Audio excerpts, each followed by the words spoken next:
নমস্কাৰ আপোনালোক সকলোকে মোৰ ইউটিউব চেনেলৰ নতুন এটা ব্লগলৈ স্বাগতম জনাইছোঁ। আশা কৰোঁ আপোনালোক সকলো ভালে আছে। আৰু আজিৰ ব্লগটো মই চাহ কাপৰ সৈতে ষ্টাৰ্ট কৰিব লৈছোঁ। আৰু যিহেতুকে বিহু পাইছেহি আৰু আপোনালোক সকলোলৈকে ভোগালী বিহুৰ শুভেচ্ছা থাকিল। আৰু এইটো ভিডিঅ' হয়তো অলপমান আপোনালোকে দেৰিকৈ পাব পাৰে। আৰু আজি দিনটো কেনেকৈ পাৰ হয় আপোনালোকক দেখুৱাই থাকিবলৈ চেষ্টা কৰিম। আশা কৰিছোঁ আজিৰ ভিডিঅ'টো চাই আপোনালোকে ভাল পাব। মোৰ বিচনা পাৰিবলৈকে আছে আৰু এইফালে বিচনাৰ এসোপা কাপোৰ দমাই থৈছে, ৰ'দত দিব লাগিব। আৰু এতিয়া মই যাওঁ ভাতটো বনাই লওঁগৈ। 8:20 হ'ল।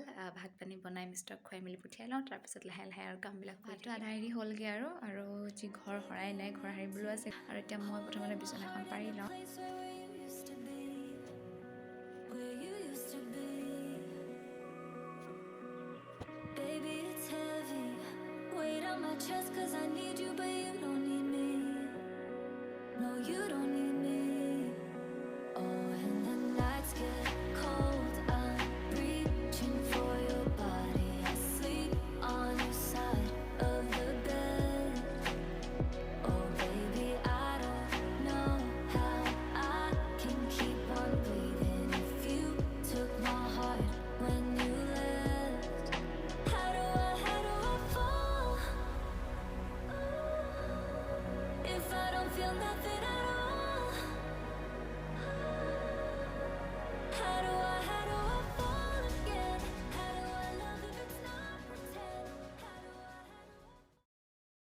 কাপোৰ অলপমান ধুবলৈ আছিলে, সেইখিনিও ধুই মেলি এতিয়া আজৰি হৈ ৰুমলৈ আহিছোঁ। আৰু এতিয়া সময় হৈছে 12:30। এইফালে মই বৰা চাউল অলপমান তিয়াই থৈছিলোঁ।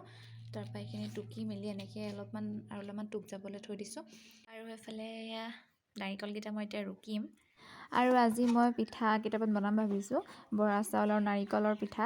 এইটো পিঠা আগতে মায়ে বনায়, মই চাইহে থাকোঁ। আজি চব নিজে যোগাৰ কৰি মেলি বনাম। নাৰিকল ৰুকি আছোঁ। সেইফালে দুটা এটা হৈছে আৰু বাকী এইখিনি আছেই। এইটো পিছে বেয়া নাৰিকলটো, আৰু মোৰ নাৰিকল ৰুকি হোৱাই নাই আৰু আছেই অলপমান। আৰু পূৰা সম্পূৰ্ণ এটা নাৰিকলে আছে ৰুকিবলৈ। আৰু এতিয়া ভাবিছোঁ মই আগত চাউলখিনি খুন্দি লওঁ, মিক্সিতেই দিম।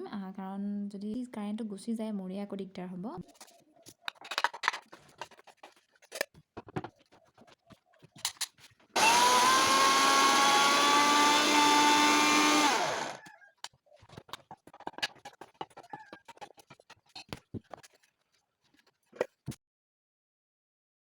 আৰু অথনি যে খুন্দিছিলোঁ পিঠাগুড়িখিনি, এইখিনি পিঠাগুড়ি খুন্দি ভাত খালোঁ। ভাত খাই উঠি পেলাই নাৰিকল ৰুকিব আছিলে, সেইবিলাক কৰিলোঁ। তাৰপিছত একো ভিডিঅ' কৰা নহ'লে। আৰু এতিয়া গধূলি আকৌ মই পিঠা বনাব লৈছোঁ। পিঠাটো বনাবৰ কাৰণে এইখিনি লৈছোঁ নাৰিকল ইয়াত সৰু নাৰিকল এটা আছে আৰু ডাঙৰ নাৰিকল এটা আছে। তাৰপিছত এই কাপটোৰ জোখেৰে মই 2 কাপ চেনি দিম আৰু 1 কাপ দি লৈছোঁ।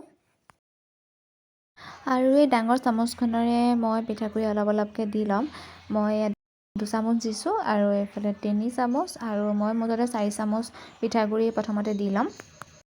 পিঠাগুড়িখিনি দি ভালকৈ গোটেইখিনি সানিব লাগিব। ইয়াত পানী দিব নালাগে, নাৰিকলৰ পৰা যিটো পানী ওলাব সেইটো পানীৰে সানিলেই হ'ব। আৰু মোৰ এইখিনি সানি হৈ গ'লগৈ। আৰু এই পিঠাটো বনাবৰ কাৰণে এখন কেৰাহী লৈছোঁ। কেৰাহীতে ৰিফাইন তেল দি লৈছোঁ, আৰু আপোনালোকে মিঠাতেলো দিব পাৰে। আৰু গেছটো মিডিয়াম ফ্লেমত ৰাখি পেলাই ভাজিলেই হ'ল। মই এইকেইটা প্ৰথম বনাইছিলোঁ যে অলপমান বেছি ভজা হ'লগৈ, ইমান ৰঙা কৰিব নালাগে। আৰু এইফালে মোৰ পিঠা হৈ গ'ল। আৰু এতিয়া বনাব লৈছোঁ গুড় আৰু নাৰিকলৰ লাড়ু বনাব লৈছোঁ। গেছটো একদম ল' ফ্লেমত ৰাখি পেলাই গুড়খিনি দিছোঁ, আৰু তাত অকণমান পানী দি দিছোঁ গুড়খিনি গলিবৰ কাৰণে। আৰু গুড়খিনি ভালদৰে যেতিয়া গলিব তেতিয়া অকণমান হাতত লৈ চাব, যেতিয়া এনেকুৱা আঠা আঠাৰ নিচিনা হ'ব তেতিয়াই গম পাব গুড়খিনি নমাব হ'ল বুলি।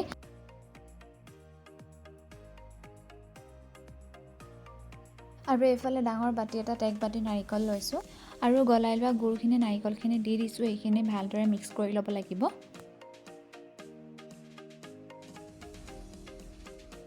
নাৰিকল আৰু গুড়খিনি ভালদৰে মিক্স কৰাৰ পাছত মই একেখন কেৰাহীতে নাৰিকলখিনি দি লৈছোঁ। আৰু আপোনালোকে 15-20 মিনিট সময় গেছটো একদম ল' ফ্লেমত ৰাখি ভাজি থাকিব। আৰু ভাজি যেতিয়া কেৰাহীখনৰ পৰা এৰাই অহা নিচিনা হ'ব তেতিয়া আপোনালোকে এইখিনি নমাই ল'ব। আৰু মই কেৰাহীৰ পৰা অলপমান উলিয়াই লৈছোঁ, অলপকৈ লৈ পেলাই মই এতিয়া লাডু বনাম। গুড় আৰু নাৰিকলৰ লাডুটো বনাবলৈ একদমেই ইজি হয়। বহুতে হয়তো বনাইছেও, আৰু যিসকলে বনোৱা নাই এবাৰ বনাই চাব।